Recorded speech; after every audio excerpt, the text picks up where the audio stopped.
Bonjour, bienvenue sur Flip, c'est Serge et aujourd'hui je reçois Clément Renaud, fondateur de Lovinvest.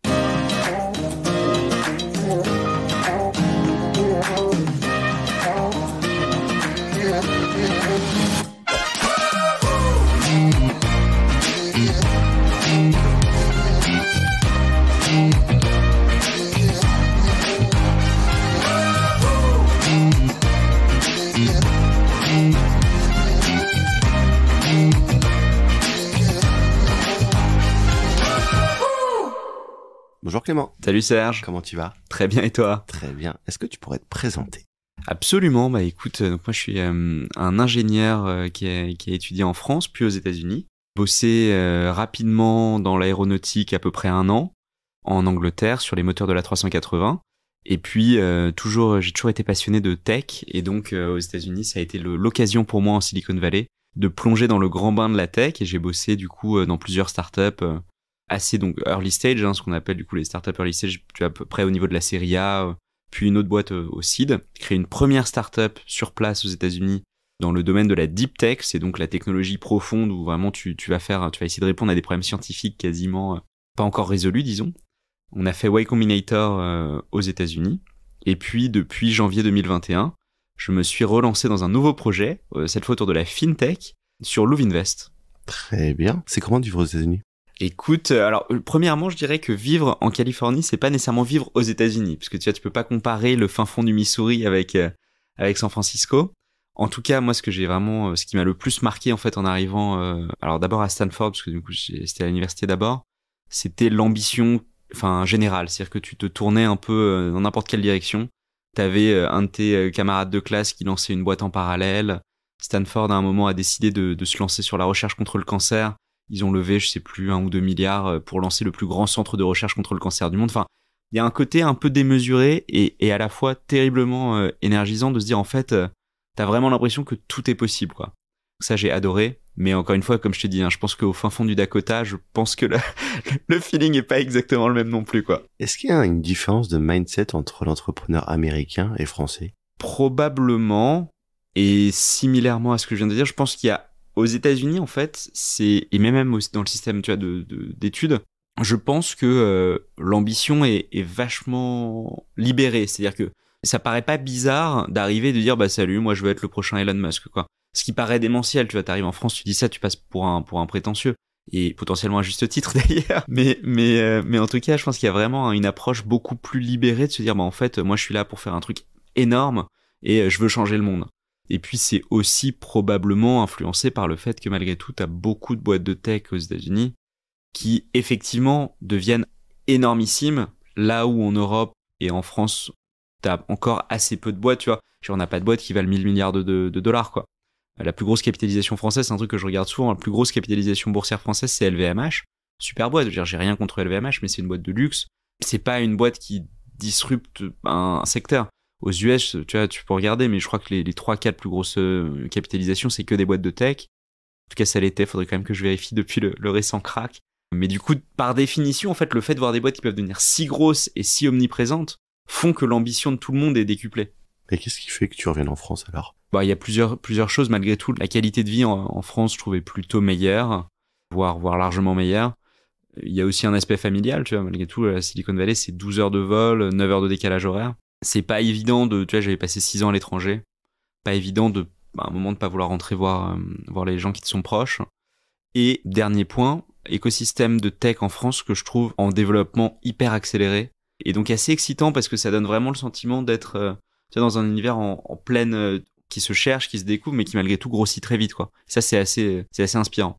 La seule chose que tu retiens du mindset américain? Je te dis l'ambition. Pour moi, c'est le point numéro 1, c'est l'ambition. Très bien. À quel moment t'as eu le déclic pour l'entrepreneuriat? Écoute, depuis que je suis petit, tu vois, en gros, depuis que j'ai à peu près 7 ou 8 ans, je savais que je voulais devenir ingénieur. Et principalement parce que j'ai toujours eu la passion de résoudre des problèmes. C'est-à-dire que, tu vois, pour moi, le monde est un ensemble de problèmes que je veux solutionner. Donc ça, pour moi, ça a toujours été clair. Alors, quand j'étais petit, je voulais être inventeur. Tu pourrais arguer qu'être inventeur, c'est un peu comme être entrepreneur. Un peu inspiré par Géo trouve tout, tu vois, je me disais, génial, je vais créer des trucs. Donc ouais, je te dirais depuis que j'étais petit, et puis ça c'est une fois que je suis arrivé en Silicon Valley, c'était le déclic en me disant ok, bah, c'est vraiment ce que j'aime faire, quoi. Très bien. T'es le fondateur de Louis Invest. Ouais. Mais du coup, qu'est-ce que Louis Invest? Écoute, Louis Invest, c'est une plateforme qui, en gros, permet aux gens d'investir en immobilier locatif de manière extrêmement simple, en à peu près un quart d'heure, à partir de 200 euros, dans des portefeuilles diversifiés avec un thème. C'est-à-dire que, par exemple, si on discute un petit peu et que tu me dis, en fait, moi, je crois pas mal aux résidentiels, donc les maisons, par exemple, en province, que tu vas retaper pour faire de la rénovation énergétique et mettre en location. Typiquement, là, on a un portefeuille et je peux te dire, écoute, ça tombe bien, j'ai un produit qui correspond exactement à cette stratégie et qui te permet d'investir en immobilier locatif et donc de bénéficier de loyers tous les 3 mois et du fait que tous les ans, on va réévaluer les différents biens, les différents immeubles dans lesquels tu auras investi pour te donner la valeur à tout instant. Vous répondez à quelle problématique aujourd'hui? La problématique aujourd'hui est assez claire. En gros, quand tu regardes l'évolution de la fintech, pour toutes les classes d'actifs, donc les classes d'actifs, pour ceux qui sont moins familiers, ça peut être par exemple les cryptos, les actions, mais l'immobilier également, c'est une classe d'actifs. Donc c'est typiquement dans toutes les classes d'actifs, tu as eu des plateformes ou des apps qui se sont lancées pour simplifier drastiquement le fait de les acquérir. Coinbase par exemple sur les cryptos, tu as Binance également sur les cryptos, tu as Robinhood aux États-Unis sur les actions, Trade Republic en France. Mais l'immobilier qui reste en fait la classe d'actifs la plus recherchée par les Européens, à peu près 60% des Européens veulent investir en immobilier, investir pas pour vivre, mais investir pour faire un investissement locatif. Et une fraction d'entre eux le font pour des raisons très simples, c'est que c'est extrêmement long, extrêmement complexe, extrêmement cher. C'est-à-dire qu'aujourd'hui, si tu ne peux pas investir 150 000 euros minimum, tu peux rien faire en gros, enfin tu vois, en schématisant. Mais donc la problématique c'est, tu as aujourd'hui énormément de millénials qui se rendent compte que l'immobilier a globalement enrichi leurs parents, voire leurs grands-parents, qui se disent ouais, moi aussi j'aimerais bien en fait potentiellement participer à cette création de valeur, mais je peux pas le faire à cause de ces 3 raisons. Donc nous on rend ça extrêmement simple, rapide et accessible les 200 euros pour te permettre de te constituer un patrimoine immobilier. Et c'est quoi le parcours justement pour la personne lambda arrivée sur votre site? Et en gros, donc tu arrives sur le site, tu crées ton compte de manière standard, et là en fait ce que tu vas pouvoir faire, c'est sélectionner. Nous on a une conviction très forte, c'est que l'aspect thématique, c'est-à-dire vraiment de faire une stratégie qui te parle, est super important. Et donc en fait, en 2-3 clics, tu vas pouvoir filtrer pour pouvoir voir les types de biens immobiliers. Donc comme je te disais, par exemple là on parlait des maisons, mais on a aussi des centres de santé, on a aussi des entrepôts logistiques, enfin tu vois, t'as un peu tout ce que tu peux imaginer. Et de la géographie en te disant tiens, par exemple, moi je veux investir à Paris parce que j'ai vraiment la conviction que Paris c'est bien, ou pas d'ailleurs. Et donc tu peux investir comme ça. Donc le parcours il est vraiment très simple, tu as une marketplace en ligne où tu peux sélectionner les différents portefeuilles dans lesquels tu souhaites investir. Et ensuite tu as ce qu'on appelle le KYC, Know Your Customer, qui est en fait quelques informations d'état civil en gros qui permettent d'identifier qui tu es, qui te permettent ensuite d'investir. Question bête, c'est imposable? Ouais, c'est imposable. Comme d'ailleurs la plupart des revenus, les cryptos aussi le sont, même si les gens le savent souvent pas. Donc c'est imposable. Par contre, ce qui se passe, c'est que tous les ans, tu reçois ce qu'on appelle un imprimé fiscal unique, qui est un nom un peu barbare pour en gros te dire que c'est un récap qui te dit quoi mettre dans quelle case. C'est génial ça. Ouais, c'est plutôt pratique. Elle gère quoi la personne qui a investi sur Louis Invest au quotidien? Alors c'est ça l'intérêt, c'est que vraiment notre enjeu, c'est de rendre le process d'investissement hyper simple. Donc en fait, toi, une fois que tu as choisi le thème dans lequel tu investis, tu n'as plus rien à faire. Ce que ça veut dire, quand je dis rien à faire, c'est pas toi qui vas devoir visiter des biens, c'est pas toi qui vas devoir négocier le prix des biens, ni trouver des locataires, tout ça est fait pour toi par des gérants professionnels qui ont entre 20 et 30 ans d'expérience en moyenne. Et dernier aspect quand même assez intéressant, c'est que tu n'as jamais ce qu'on appelle les appels de charge. En gros, quand tu achètes un bien, tu vas avoir de manière régulière, je sais pas, un truc qui va casser, que tu vas devoir repayer, tu vas devoir payer des charges. Là, en fait, dans le modèle, ce qui est assez intéressant, c'est qu'une fois que tu as investi, tout est pris en compte. Donc, ce que ça implique, c'est qu'on va jamais revenir vers toi en disant tiens, en fait, désolé, on s'était pas rendu compte, mais il faut refaire le toit. Donc, si tu t'avais mis 200 euros, il faut que tu nous redonnes 20 euros. Ce qui est assez pratique parce qu'en fait, ça te fait une gestion totalement sans aucun effort de ta part, quoi. T'as quelques chiffres sur Louis Invest? Ouais, absolument. Ce qui est assez intéressant, c'est que, comme je disais avant, j'ai fait une boîte de deep tech. J'étais marqué par la deep tech. Le problème de la deep tech, c'est que c'est très long. Et puis, c'est quand même un peu un pari. T'arrives, tu dis, je vais essayer de répondre à ce problème-là. Si tu y arrives, c'est potentiellement génial. Mais si tu te rends compte que la techno est un peu plus compliquée que prévu, ça prend énormément de temps, quoi. Donc là, je voulais quelque chose sur lequel on peut atteindre le product market fit. Tu vois, le moment où ton produit parle au marché de manière très rapide. Et ce qui est super positif, c'est qu'on l'a fait. On s'est lancé en janvier 2021, janvier 2022. On faisait 4,5 millions de volume de transactions sur le mois de janvier, ce qui nous amenait à donc un run rate revenue, donc en gros un revenu annualisé de un peu plus d'1 million d'euros. Donc ça, c'est l'une des stats principales. Et aujourd'hui, on a à peu près 35 millions d'euros investis par nos différents clients. Et on a une équipe de 15 personnes, donc assez efficient en termes de cash. En tant qu'ingénieur, passer de la deep tech à la fintech, c'est pas faire un grand saut? En fait, plus que deep tech fintech, c'est plutôt deep tech B2C. Parce que nous, on est vraiment aujourd'hui une boîte B2C, donc on vend à des clients finaux. Et donc, effectivement, c'est une différence majeure. Tu vois, typiquement, avant, mes clients, c'était des énormes boîtes du maritime. Aujourd'hui, c'est toi et moi. En fait, c'est tout le monde, ou nos éditeurs, tout le monde. Donc ouais, c'est un énorme saut. Malgré tout, ce qui reste invariant, c'est la capacité d'adaptation. C'est-à-dire qu'il faut réussir à itérer super vite. Et ça, en fait, c'est un problème assez quantitatif. Tu vois, tu fais des A/B tests tout le temps. Tu te dis, en fait, est-ce que si je change légèrement ce wording, ça fait augmenter plus ou moins ma méthode de conversion, etc. Et ça, c'est la partie que je trouve très rigolote, c'est que ça mêle des éléments hyper psychologiques, tu vois, de comment est-ce qu'on perçoit de l'information, comment est-ce qu'on perçoit une proposition de valeur, avec des éléments purement scientifiques, de se dire purement, en fait, est-ce que ça marche mieux ou pas, et comment je le mesure, quoi. J'imagine que vous avez des concurrents. On a des concurrents, ouais, effectivement. Et comment vous différenciez d'eux? Aujourd'hui, nos concurrents directs, c'est-à-dire les gens qui vendent les mêmes produits que nous, les mêmes portefeuilles immobiliers, ce sont généralement des conseillers en gestion de patrimoine et des conseillers bancaires. Je suis pas sûr que beaucoup de nos éditeurs aient parlé avec des conseillers en gestion de patrimoine. Par contre, probablement la plupart d'entre nous tous avons parlé à un conseiller bancaire. C'est à peu près la même expérience. C'est-à-dire que tu arrives dans un bureau avec un mec qui est là et qui va t'expliquer qu'il faut que tu investisses dans tel et tel produit de manière relativement peu digitalisée, t'envoyer un ensemble de documents que tu vas devoir signer, parapher, etc. pour investir dans des produits dans lesquels tu comprends pas grand-chose. Donc ça, c'est nos concurrents principaux. Et donc, par définition, nous, notre play, c'est d'être beaucoup plus digitaux, que tu puisses arriver en ligne, avoir une expérience beaucoup plus simple, beaucoup plus rapide également. Tu vois, on a tout un système de signature électronique, t'as pas besoin d'aller à la poste, faire quoi que ce soit. Puis, deuxième enjeu, évidemment, par rapport à ça, c'est que ça nous permet de réduire les frais de manière assez drastique. Là où un conseiller en gestion de patrimoine ou un conseiller bancaire prend à peu près 6% de frais sur ton investissement, nous on en prend en moyenne 2,5, donc plus de 2 fois moins. J'imagine que tes concurrents sont heureux de vous avoir sur le marché. Absolument, ils nous adorent.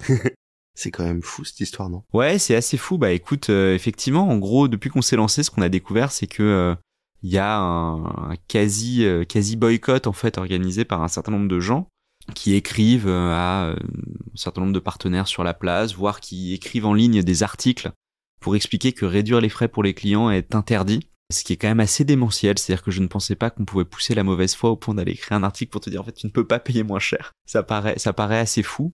Et ça nous a pas mal surpris effectivement parce que je pense que beaucoup d'entrepreneurs viennent d'un monde assez policé. Tu vois, malgré tout, souvent on a fait des écoles de commerce ou d'ingénieurs ou la fac, qui est un univers en fait assez encadré et assez bienveillant. Et tout à coup être confronté directement à des gens qui sont vraiment hargneux en fin de compte par rapport à ton modèle, c'est un moment assez difficile, c'est sûr. Et il y a carrément des concurrents qui ont créé du contenu pour vous donner une mauvaise image? Ouais, absolument. Qui font ce qu'on appelle ranker. Donc en gros, ils font des articles pour apparaître en recherche organique sur Google, pour pouvoir dire en fait ce que Louvre fait, la réduction des frais, parce qu'en fait le reste ils s'en foutent. C'est-à-dire que au fond, on est vraiment sur un bête sujet de ils veulent pas que leur marge puisse baisser. Donc c'est vraiment de se dire on défend nos coûts, on défend nos revenus. Donc, effectivement, ils ont créé du contenu en ligne, ce qui est assez violent parce que tu te dis en fait voilà, ils sont prêts à aller assez loin quoi. Tu comprends leur réaction? En partie, c'est-à-dire que j'imagine que si tu arrives et que tu te dis qu'il y a quelqu'un qui potentiellement modifie un marché sur lequel tu es présent depuis, je sais pas, 5, 10, 15 ans, que tu comprends pas en plus comment il fait pour le modifier, parce que toi tu vis dans un monde dans lequel c'est pas envisageable d'aller faire un site, d'aller faire une application pour aller proposer les mêmes produits. Donc je peux comprendre qu'en tout cas il y ait une forme de tout à coup, tu perds pied, tu te dis en fait mince, je peux pas aller sur ce même créneau. En partie, en revanche, ce que je ne peux pas accepter en fait, c'est qu'on puisse aller mentir de manière éhontée à des clients en leur faisant penser qu'il serait impossible de réduire les frais. Enfin, je veux dire, on est quand même en 2022. On parle d'épargnants. Les gens qui investissent leur argent sont leurs économies. Je veux dire, ils vont au travail tous les jours pour investir cet argent. Que tu leur prennes des frais et que tu fasses en sorte d'interdire qu'ils payent moins de frais, ça pour moi c'est impensable, c'est intolérable. C'est quoi? C'est ce besoin de transparence qu'ils veulent toujours pas mettre en avant? Ouais, c'est la transparence. Alors, la transparence, c'est sûr qu'ils veulent pas la mettre en avant, mais au-delà de ça, en fait, vraiment, dis-toi que c'est, je sais pas comment on pourrait décrire ça. Imaginons que toi, tu vendes, t'as un stand depuis 15 ans et je sais pas, tu vends, j'en sais rien, du nougat, mais tu le vends à 5 euros. Et puis il y a un mec qui arrive et qui dit ouais, mais en fait, moi, je suis capable, grâce à une supply chain améliorée, ou j'en sais rien, j'ai fait un investissement technologique qui fait que mon nougat, il coûte un peu moins cher que le tien, et je le vends 4 euros. Et donc toi, t'arrives et tu dis, mais non, parce que si tu vends 4 euros et que moi je le vends 5 euros, les gens ils vont acheter chez toi, c'est normal. Et donc, en fait, sauf que ces gens-là, ils disent, bah ouais, mais moi je peux pas faire l'investissement industriel, donc en fait, je peux pas avoir la baisse de coût, quoi. Mais ça, à la rigueur, enfin malheureusement, tu vois, c'est la destruction créatrice en partie. Dire, en fait, voilà, tu réussis à innover, mais sauf que t'es face à des gens qui disent, non, du coup, moi, comme je peux pas faire du nougat à 4 euros, j'interdis que le nougat soit à 4 euros. Ça, c'est bizarre. Comment on vit cette situation quand t'es CEO? En fait, quand t'es CEO, pour moi, la première question, c'est de se dire, c'est quoi l'impact au niveau de mes clients? Donc, est-ce que, par exemple, ça fait baisser mes taux de conversion? Est-ce que mes clients viennent pas chez moi parce qu'ils ont peur?